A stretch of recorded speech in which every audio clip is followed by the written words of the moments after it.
केवल उन्हीं के बैनामों पर रोक लगाई जाए। ये भी सरकार कर सकती है।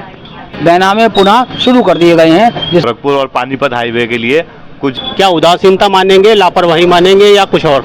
तो अपनी कुर्सी बचानी है। बिजनौर की धरती से होकर के निकलेगा तो लाभ तो बिजनौर को मिलना ही मिलना है। जिला बिजनौर के जो प्रभारी मंत्री थे वो उस जिले के मूल निवासी और वहीं से गंगा एक्सप्रेस वे जा रहा था, इसलिए उन्होंने हमारे जिले की बजाय अपने मूल जिलों को ज्यादा तवज्जो दी।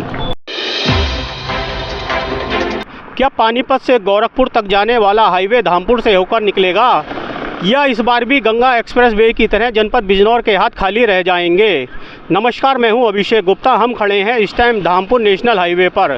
गोरखपुर से लेकर पानीपत तक बनने वाले नेशनल हाईवे चौड़ीकरण के लिए बिजनौर जनपद की भूमि का चयन किया जा रहा है। धामपुर तहसील के 2 दर्जन से ज़्यादा गाँवों पर बैनामों पर रोक लगा दी गई है।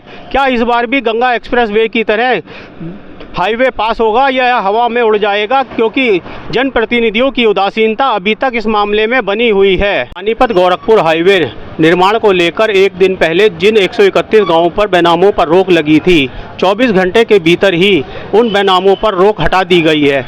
आखिर पहले रोक क्यों लगाई गई और अब क्यों रोक हटा दी गई? ये मैं गजेंद्र सिंह एडवोकेट यहाँ पर 50 साल से रेवेन्यू में वकालत कर रहा हूँ। इसके पीछे मंशा ये थी कि जिन गांवों में निकलना था, ये रोड निकलना था, उन गांवों के अंदर बैनामों में यदि होते रहेंगे तो मुआवजा देते वक्त नई नई समस्याएं आएंगी। पुराने बेचने वाले और नए खरीदारों के बीच में सरकार को बीच में मुकदमेबाजी को झेलना पड़ेगा। लेकिन इसके पीछे दूसरी स्थिति ये हुई कि जिन खतरा नंबरों को लिया जाएगा सड़क बनाने के लिए, केवल उन्हीं के बैनामों पर रोक लगाई जाए और जिला प्रशासन के बाद उन खतरा नंबरों की अभी कोई सूची NHI के द्वारा उपलब्ध नहीं कराई गई है।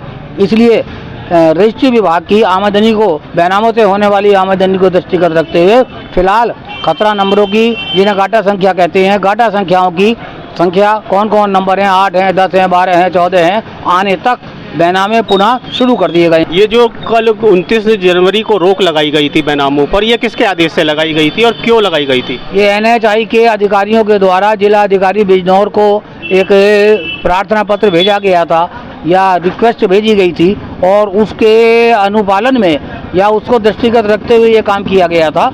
लेकिन अब जब ये समझ में आई, रजिस्ट्री विभाग ने ये निवेदन किया जिलाधिकारी महोदया से कि साहब हमारा तो इससे रेवेन्यू बहुत कम हो जाएगा, तब पुनर्विचार किया गया और उनको ये चिट्ठी जिलाधिकारी महोदया के द्वारा NHI को भेजी गई है कि आप पहले हमें गाटा संख्या उपलब्ध कराएं, तब तक हम अपने बैनामे यथावत जारी रखेंगे।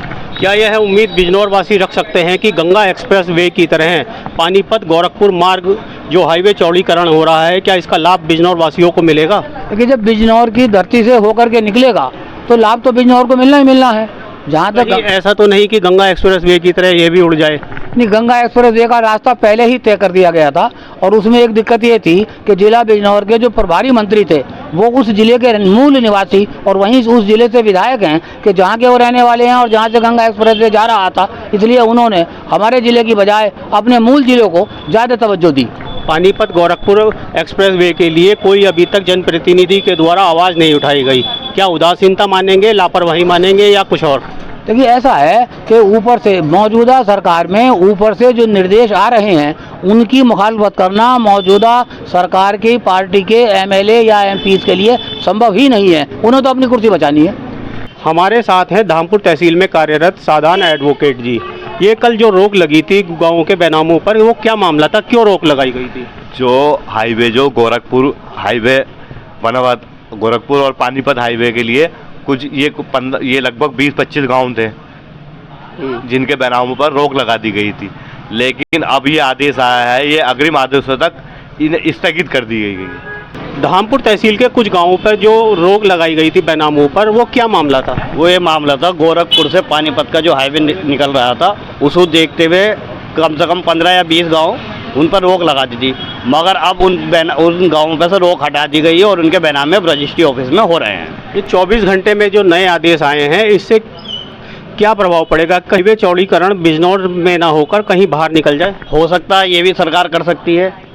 जिला प्रशासन के 24 घंटे के अंदर ही पहले बैनामों पर रोक तथा 24 घंटे के बाद ही बैनामों पर लगी रोक हटाने के बाद अभी स्थिति स्पष्ट नहीं हो पा रही है। क्या जनपद बिजनौर से होकर गुजरेगा पानीपत गोरखपुर मार्ग? जनप्रतिनिधि इस मामले में गंभीरता दिखाएं तो इसका लाभ बिजनौर वासियों को हो सकता है। यदि उदासीनता लगातार जारी रही तो गंगा एक्सप्रेसवे की तरह एक बार फिर से बिजनौर वासियों को खाली हाथ रह जाना पड़ेगा। न्यूज़ टाइम्स लाइव के लिए धामपुर से अभिषेक गुप्ता की रिपोर्ट।